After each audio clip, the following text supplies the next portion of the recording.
Jessica and Daniel Groves fought to get custody of their baby, Dylan, after he was born with drugs in his system. When he was finally returned to their home, they weren't able to keep him safe, especially from themselves. This is Monsters.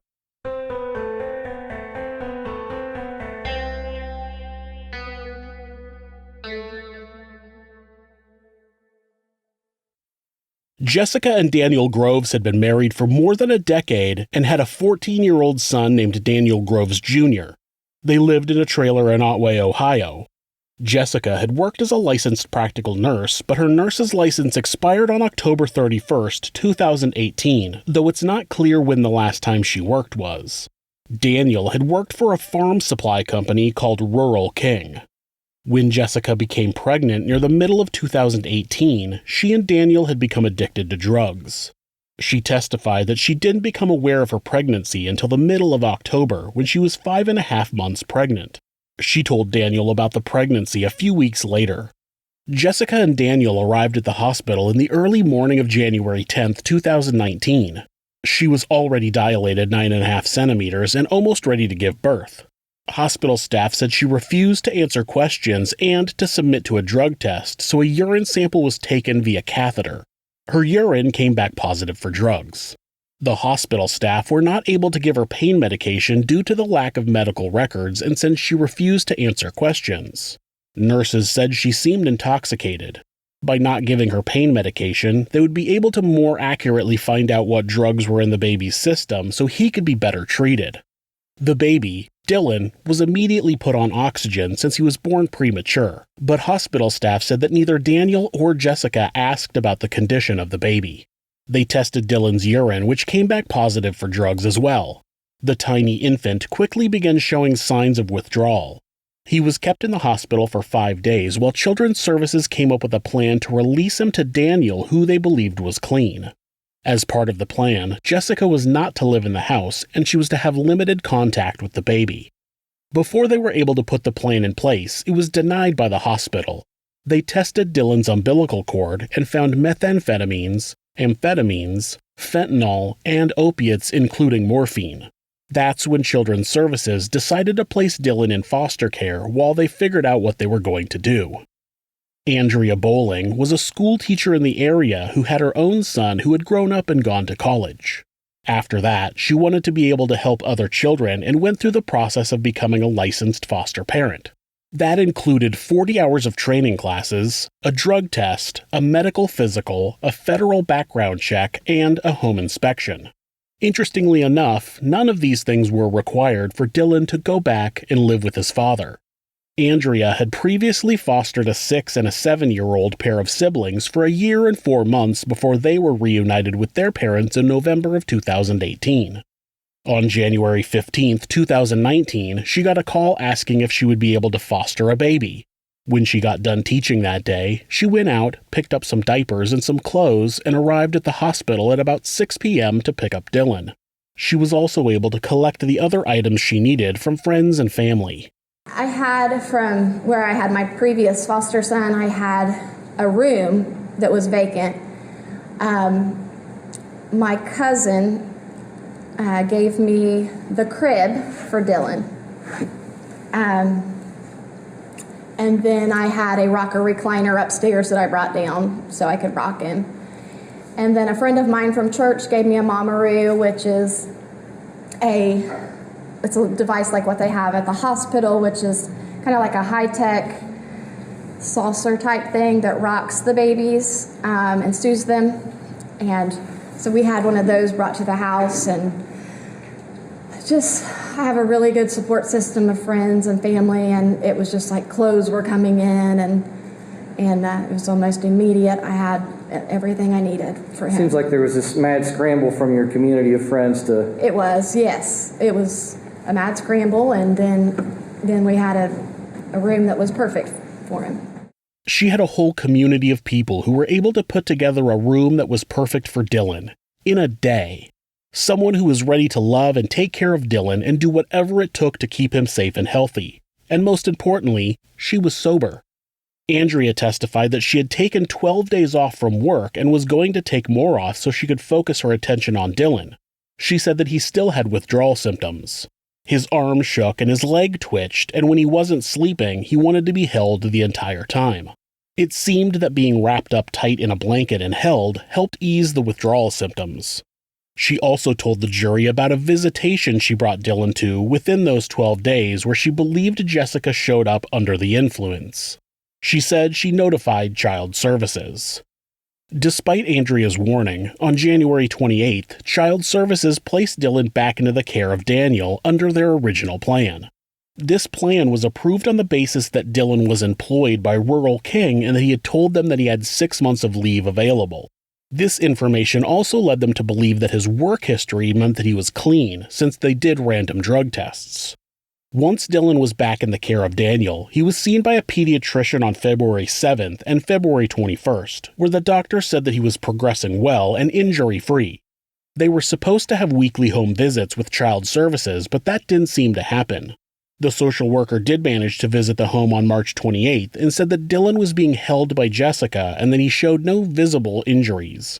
That was the last time Dylan was seen alive. Daniel then began missing appointments. Visits with Child Services, court dates, doctor's appointments. Child Services spent 2 months trying to get a hold of Daniel with no success. They finally called his employer, who informed them that Daniel hadn't worked there since the middle of 2018.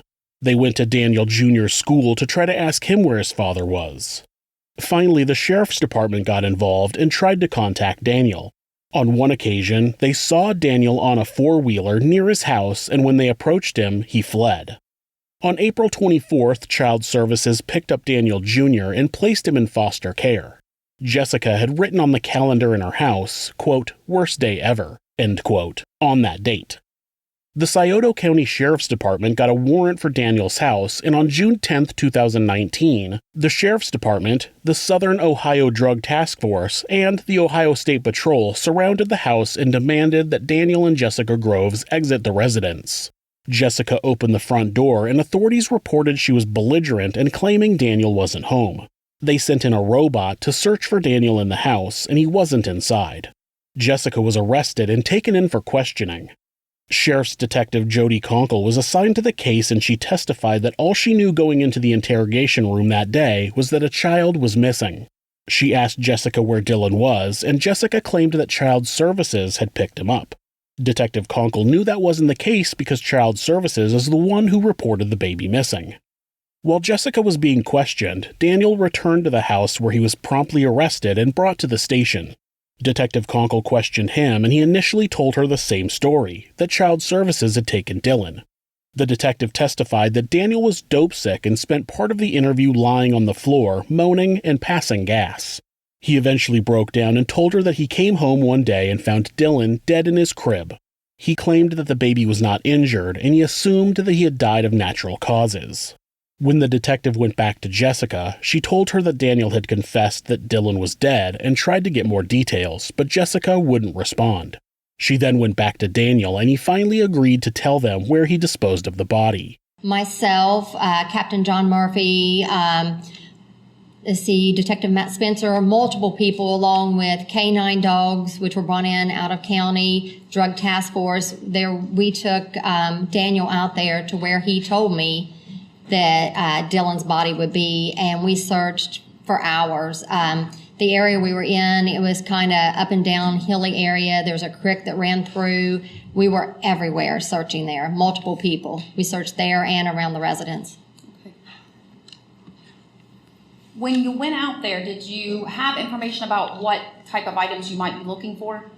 Yes, he had told me that the baby was in some type of container. He couldn't remember what type of container. Told me that's where he put it, kind of, what the baby might be wearing, because, there should be stuff there. Even I've had other cases where, a body's been left out. Even if animals would, eat on a body or drag stuff off, you always find something. We found nothing. On June 11th, Daniel took them to a location, but they weren't able to find any sign that Dylan had ever been there. The following day, Detective Conkle interviewed Daniel again. He insisted that he was telling the truth about where Dylan's body was. He also asked over and over again if he could see Jessica. This wouldn't be something the jail would normally agree to, but Detective Conkle made a quick decision that would ultimately help her out a lot. What are they charging you with? Kidnapping, abduction, and another misdemeanor. You had court this morning? Video court. I had video court yesterday morning. My bond's $100,000. For kidnapping. Then what? And What else do you got?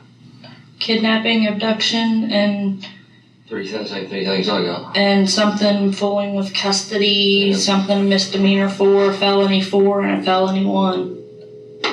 I think my abduction is a felony 3. For some reason. Maybe it is a felony 3.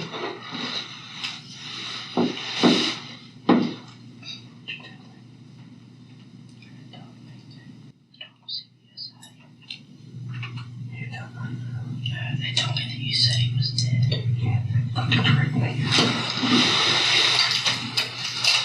told me you were playing music for me.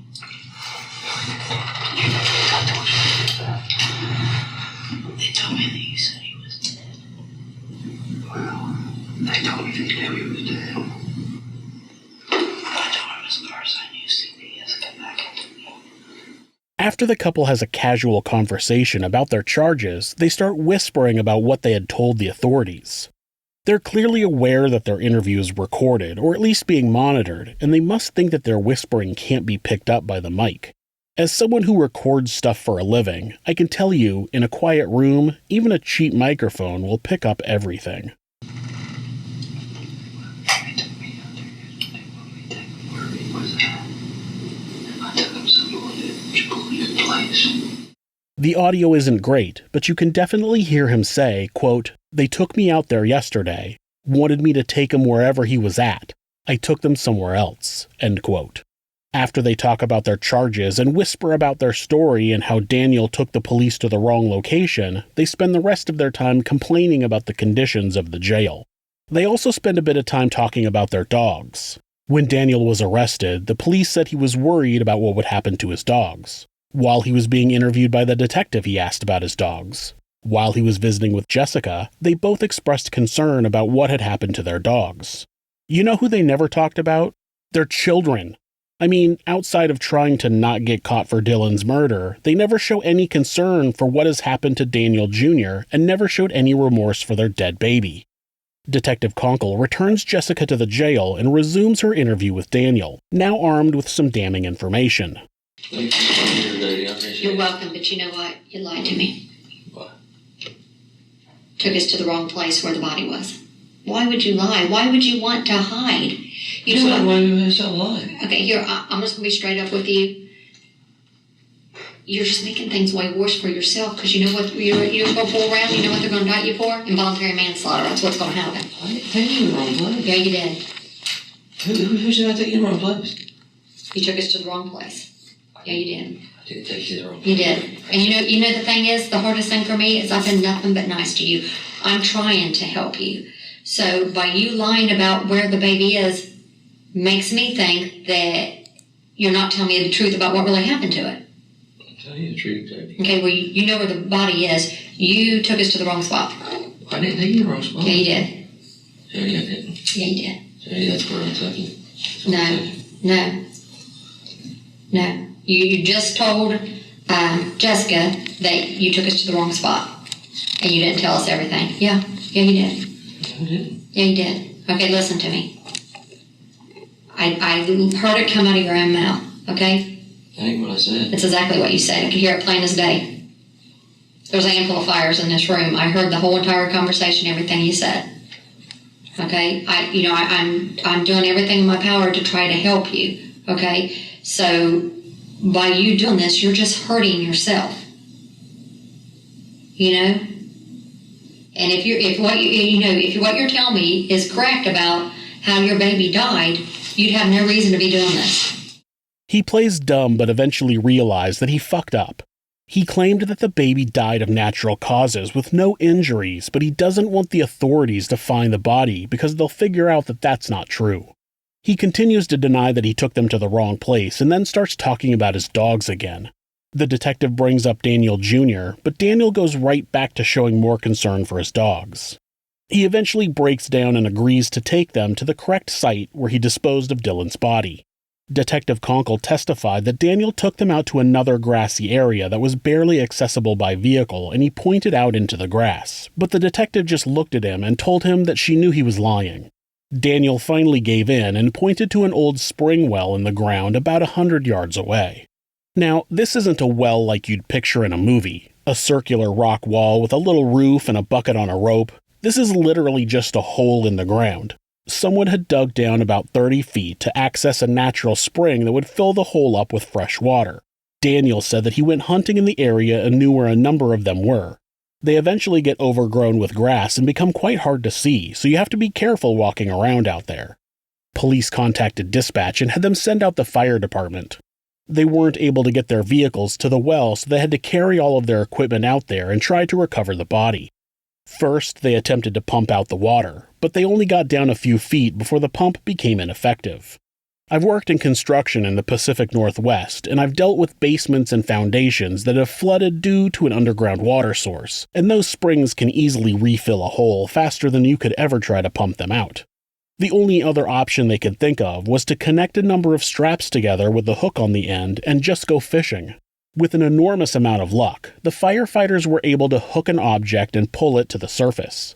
The object weighed about 80 pounds and took multiple men to pull to the surface, but when they finally got it to dry ground, they were able to determine that it was 2 plastic milk crates that were connected together with a heavy chain, 3 padlocks, and a series of zip ties and copper wire. Inside were 18 large rocks and an infant's body wrapped in 7 layers of plastic and duct tape, and there was a heavy iron ring that looked like some type of flange placed around the body, most likely to ensure that it never floated to the surface. The medical examiner testified that Dylan weighed 4 pounds 8 ounces and was 20 inches long, though she did explain that decomposition would cause the body to lose some weight. An external examination of the body showed dark discolorization on the back of his head, a bruise on his chest, bruising on his scalp down to above his eyes, and a laceration on his left arm. So beneath this area is a fracture of his humerus, which is just the bone of the left arm. And here is the bone, which is fractured. And his left forearm is also fractured. You have 2 bones in the left forearm, the radius and the ulna, so both bones of the left forearm are also fractured. So here we can see the bone of the left leg. This is his left tibia or your shin bone, and it is fractured. This is his spine running down the middle of his body, and these are his left ribs. And you can see that the ribs are nice, straight, smooth bones. And here we have on rib 6 a large nodular area, which is a large callus from an old healing fracture. And the same thing on rib 7 next to it, a large nodular area, which is a healing old fracture, left ribs 6 and 7. Doctor, in your opinion, would these fractures have occurred at the same time the fractures that we just looked at occurred? No. The medical examiner described 3 fractures in Dylan's arm and 1 on his leg, plus 2 rib fractures. She explained that the rib fractures had calcification on them that showed that they had been healing for some time. The other fractures had no signs of healing, not even microscopically, so they would have been caused at the time of death or after in order for the body to have no time to start healing. But those weren't his only injuries. So we have reflected his scalp away from the bone of his head, his skull. So we're looking down on top of his head, the bone. And this is the right side, this is the left side.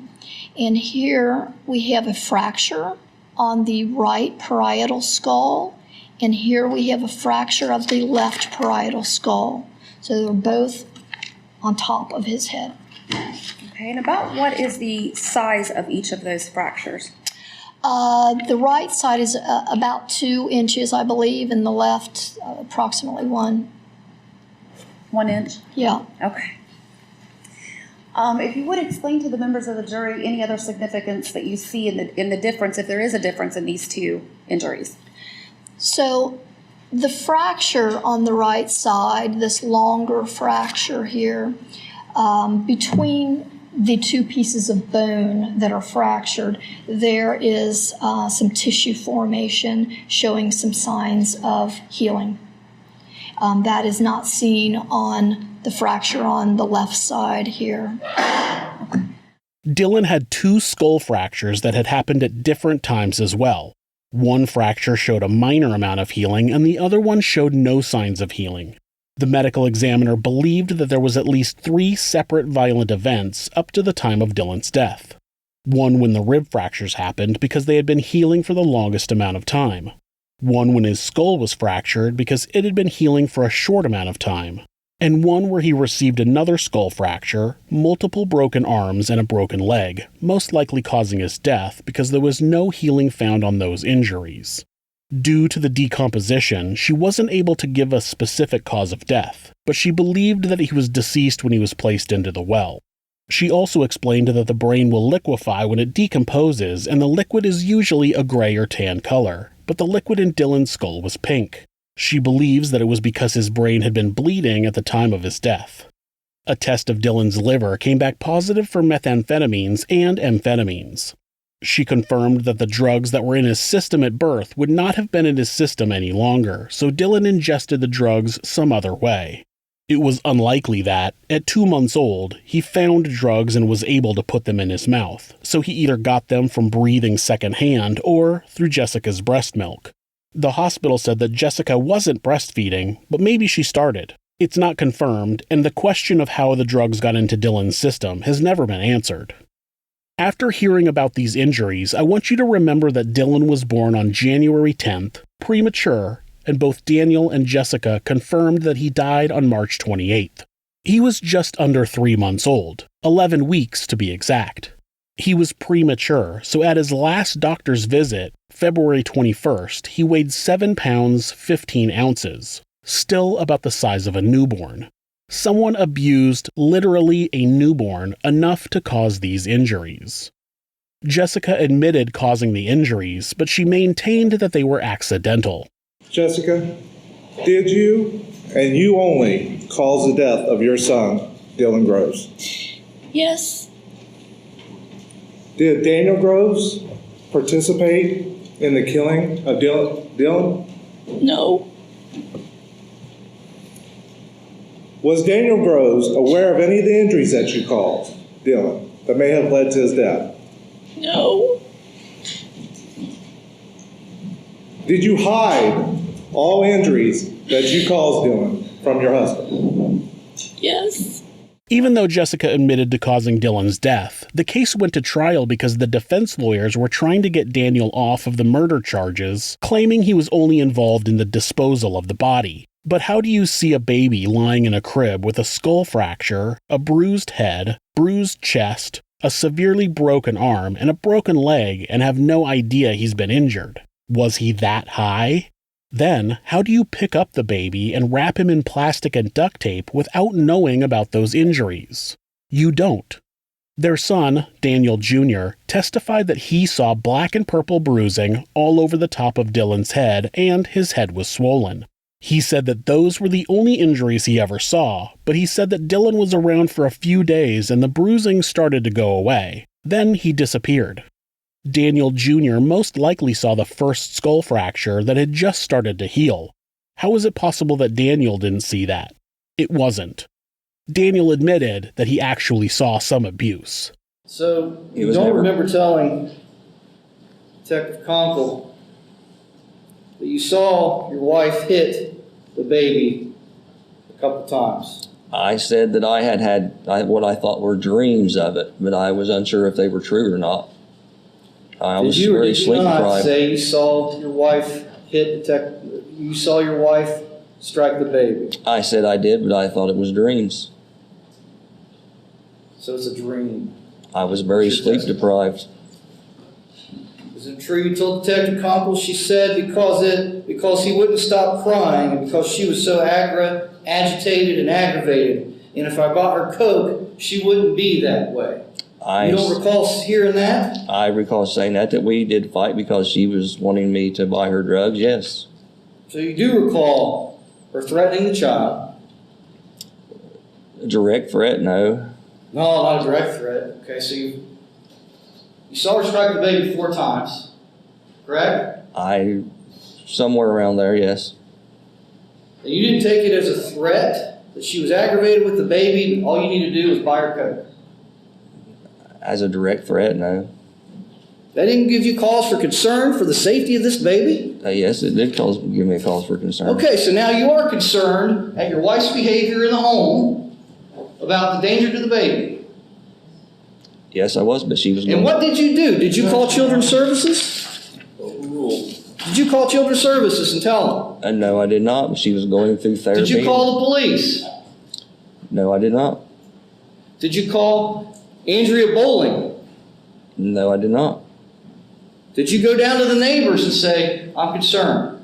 No, I did not. Did you kick her out of the house that she wasn't supposed to be in the first place? She was not living there all the time. She was allowed to be there during the day. And you let her come back in after that? Yes, I did. Right. He thought he had dreamt that Jessica abused Dylan. He absolutely knew what was going on, and he did nothing, because they're both selfish drug addicts. Every time there's a case of a drug addict having their baby taken away, they fight tooth and nail to get them back, only to turn around and kill them because, quote, they wouldn't stop crying, end quote. Fuck you. Let someone else take care of the baby. Jessica wanted to get on the stand and try to gain the sympathy of the jury by telling them a sob story about how everything was an accident, but that meant that she was required to be cross-examined by the prosecution, something she wasn't happy about. Answer the question, please. How did you cause these injuries? It was an accident. Not your excuse for what happened. How did you cause these injuries? How did you cause those rib fractures? By dropping him. By dropping him. How did you cause that first 2-inch skull fracture? I don't remember. How did you cause that 1-inch skull fracture? It had to be from dropping him. How did you cause that complete upper arm fracture? Nothing that I ever did was intentional. I'm not asking for your excuse. How did you cause that complete upper arm fracture? Tell the jury. I have to live with this for the rest of my life. How did you cause that? You have devoured my family. Ms. Groves, you answer the questions that are asked of you. You understand? I've admitted to my guilt. How did you? And I have to live without my children. I'm done talking to you. You are talking to me because you're sitting on the witness stand. Tell them how you caused that injury. So the prosecutor devoured your family? How? By punishing you for murdering your infant? Hold on a second, where did I put that victim card? Oh, there it is. The sheer audacity of someone to murder their 2.5-month-old baby, to beat it to death, to cause 8 different bone fractures, and then still believe that it's someone else's fault that her family's been destroyed? Come on. Her answers are either, I don't remember, or I dropped him. How many times did you drop your baby, lady? You'd think you'd start being more careful. The judge had to call a recess while Jessica's counsel explained to her that she had to answer the questions or she'd be charged with contempt. Then they returned from their break. Tell the jury how you caused that complete upper arm fracture. I don't remember. You don't remember? No, I don't. You remember the day you said the injuries were caused on the 27th. He died on the 28th, so you remember all that detail. But you don't remember how you caused that upper arm fracture. No, I don't.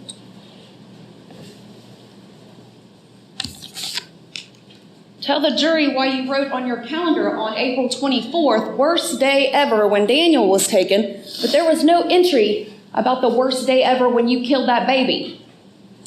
I didn't kill my baby. You didn't? An accident. How did you cause those injuries? I don't remember. Then how do you remember it was an accident?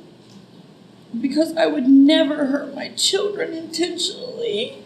Never. How did you cause those injuries? I don't remember. I done told you that. And the worst day ever? The day that I lost my last child.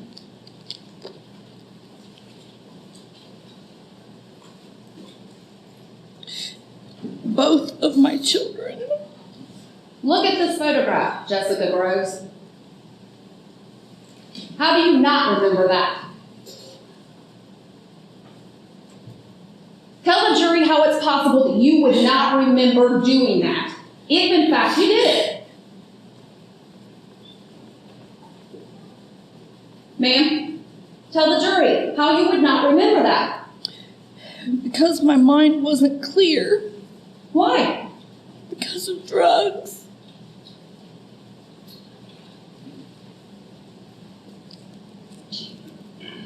Are you telling this jury that all of these injuries occurred at one time? In one incident? No. How many times did you attack baby Dylan? I never attacked him.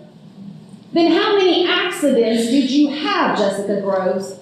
I don't remember.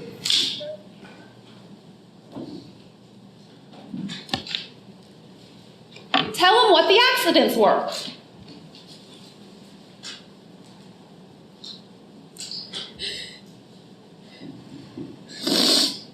You keep asking me the same questions. And because you're not answering the question, ma'am. I told you I don't remember.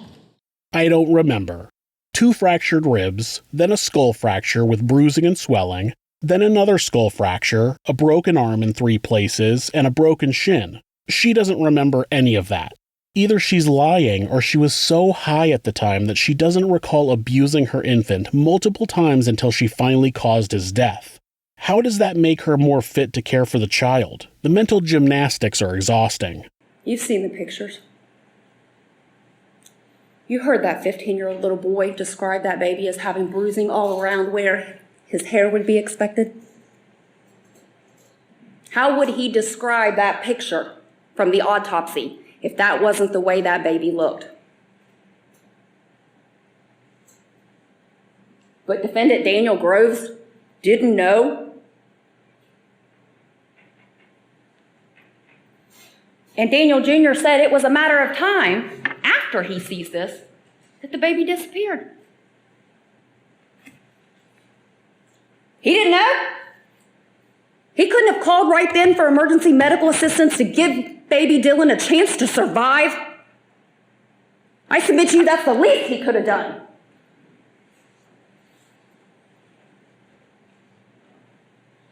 You're expected to believe that these parents, who everyone from the hospital testified, never asked questions about that baby when he was removed and couldn't breathe, stayed glued to each other, and then packaged up their baby and threw him in a 30-foot well, were suddenly so caring that they wanted to hold baby Dylan every time Patricia Kraft was there.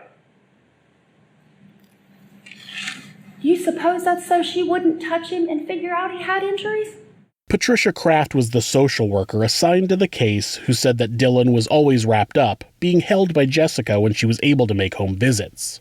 It's because Daniel knew exactly what was happening with Dylan and he was trying to keep his wife from being arrested. Keeping Jessica out of jail was a bigger priority than protecting his infant son. You were told that Daniel Groves panicked and dumped baby Dylan in a 30-foot well. Ladies and gentlemen of the jury, does this look like panic to you? Does it?